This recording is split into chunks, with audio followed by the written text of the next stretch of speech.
আসসালামু আলাইকুম গাইস, আপনারা সবাই কেমন আছেন?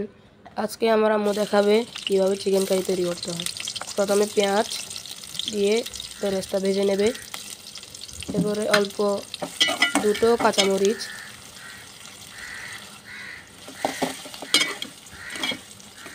এগুলো ভেজে বেরেস্তা তৈরি করবে। ভালো করে নেড়ে চেড়ে ভাজবেন যাতে সব পেঁয়াজ ভেজে যায়। এখন হালকা ভেজে নিয়েছে,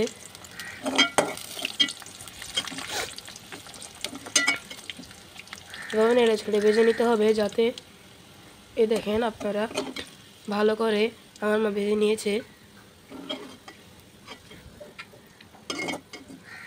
সব কিছুই তুলে নিব।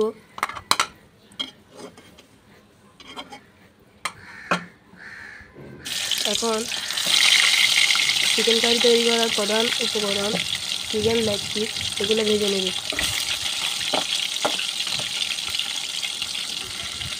ভালো করে নেড়ে চেড়ে ভাজবেন যাতে মুরগির ভিতরটাও সিদ্ধ হয়।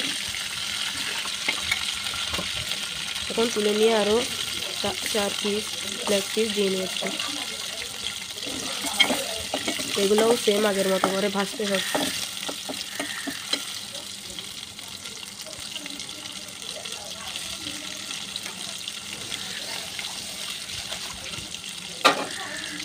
এগুলো ভালো করে ভেজে নেওয়া হয়ে গিয়েছে, তখন তুলে নেব।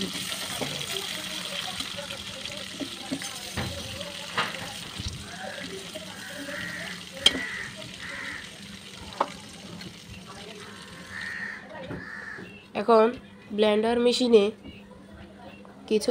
এক ধরনের মশলা গ্রাইন্ড করতে হবে। প্রথমে পেঁয়াজ, তারপর রসুন, এরপরে আদা বাটা এবং যেগুলো পেঁয়াজ বেরেস্তা করেছিল সেগুলো দিতে হবে।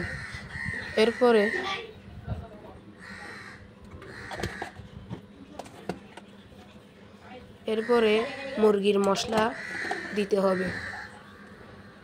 এগুলো গ্রাইন্ড করা হয়ে গিয়েছে, এখন এগুলো আবার ডেকচিতে দিতে হবে।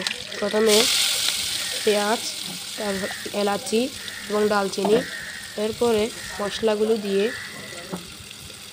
পানি দিয়ে বাটিটা ধুয়ে এখানে পানিগুলো দিতে হবে যাতে মশলাগুলো বাটিতে লেগে না থাকে এবং পুরো মশলাটা যাতে ডেকচিতে আসে। এরপরে দুধগুলো ভালো করে নেড়ে নিতে হবে।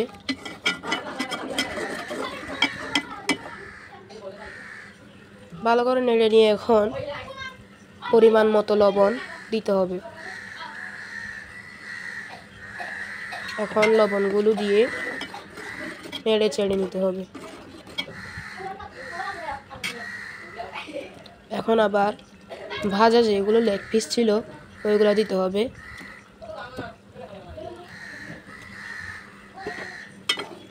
এখন এগুলো নাড়তে হবে।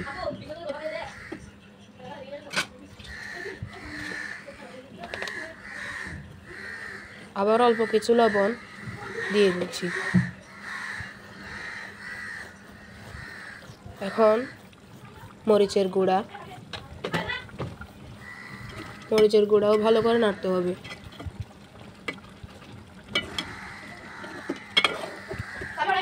ভালো করে নেড়ে চেড়ে নিতে হবে এবং সুগন্ধির জন্য কিছু ভাত পাতাও দিয়ে দিয়েছে।